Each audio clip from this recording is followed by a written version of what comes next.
Bonjour à tous. Aujourd'hui, nous allons vous montrer comment fonctionne la GED Mycelia au sein du logiciel Sesame Seed et notamment comment modifier un document, voir ses propriétés et l'envoyer à quelqu'un. Lorsque vous vous connectez sur votre espace, vous allez sur l'onglet Spécifications. Vous avez alors la possibilité de choisir une spécification en complétant les champs du filtre qui s'affichent sur la partie gauche de l'écran. Ici, nous allons choisir le produit mousse au chocolat. Vous appliquez le filtre et le résultat du filtre de notre produit apparaît à l'écran. La mise en page permet de voir les caractéristiques de notre spécification produit, ici le numéro de spécification, la version, le statut, la date de création, la description ou encore la trame. Vous cliquez alors sur l'icône carte d'information puis sur carte information générale. Le lien avec la GED se fait à l'aide du champ d'information de type document standard présent dans la carte d'information. Lorsque l'on retourne sur l'onglet Résultats de filtre, vous pouvez constater la présence d'un bouton Document au niveau du panel horizontal. Vous cliquez alors sur l'onglet Documents pour accéder à la GED. Au niveau de la GED, les informations sont regroupées ainsi. À gauche, les différentes sections présentes correspondent aux différentes cartes d'information de notre spécification. Au centre, les différentes propriétés des documents présents dans la carte d'information sélectionnée. Une description, une version, une catégorie et sous-catégorie, un statut d'avancement et une date. Ici, nous pouvons ajouter pour notre produit des documents relatifs aux process, aux analyses microbiologiques, aux défauts ou encore aux analyses physico-chimiques du produit. Sélectionnons une carte d'information vide. Afin d'ajouter des documents, il faut cliquer sur le bouton Upload. Il est possible d'ajouter autant de documents souhaités sans limite de taille. Il est aussi possible d'effectuer un glisser-déposer pour ajouter des documents. Nos documents sont maintenant ajoutés.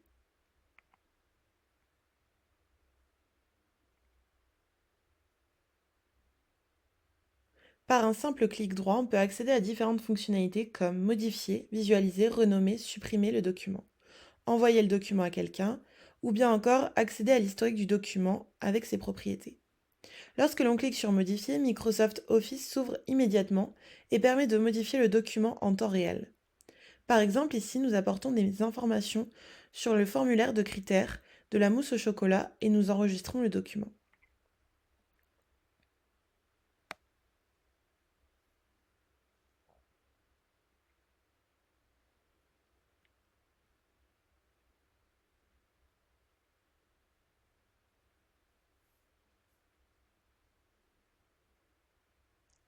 Cela met automatiquement la dernière version du document en ligne, la version 1.2 correspondant à la version de la spécification, suivie de la version du document.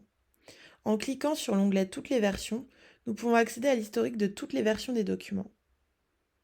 La version 1.2 est suivie par la mention Last, permettant de rendre plus visibles les versions récentes. Nous allons maintenant renommer notre document en cliquant sur Renommer.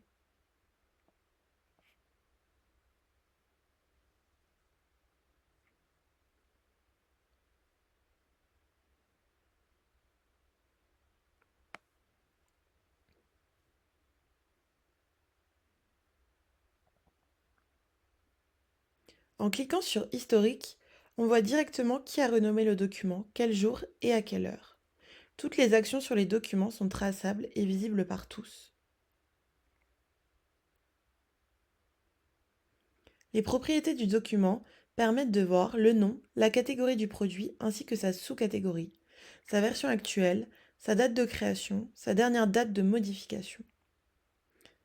Ici, nous ajoutons ainsi une catégorie pour nos différents documents.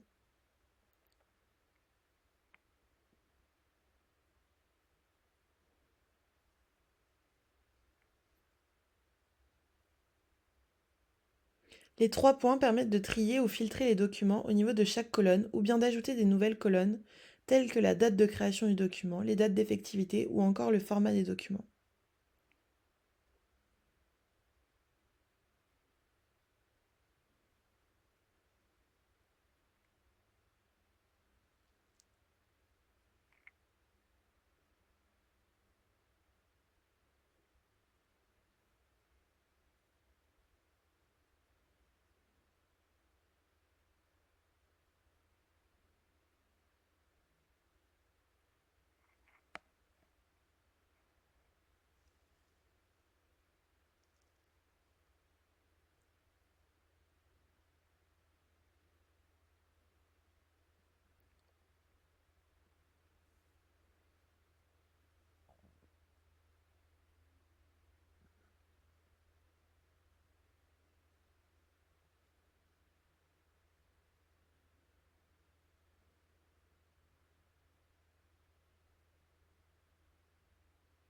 Il est également possible de trier selon les propriétés du document en glissant les colonnes de la mise en page et ainsi de cumuler les attributs pour trier et classer nos documents. Par exemple, ici en faisant glisser la colonne des versions pour les grouper ou bien encore le statut des documents.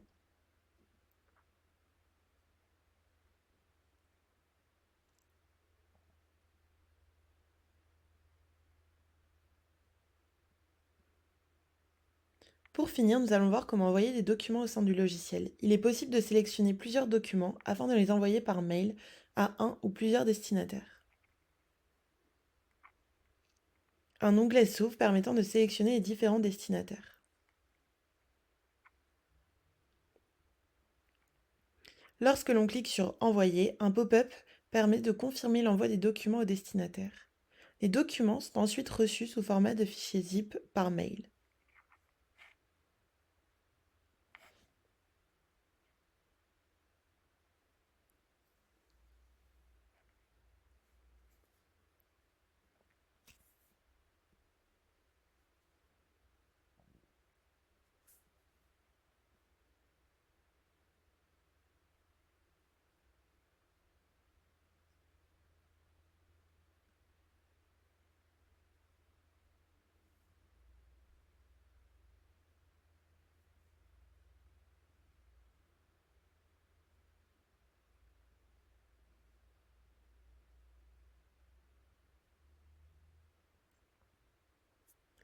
Nous espérons que ce tuto vous aura permis d'y voir plus clair sur le fonctionnement de la GED au sein de notre logiciel et que cela permettra une prise en main facilitée pour vous. À bientôt!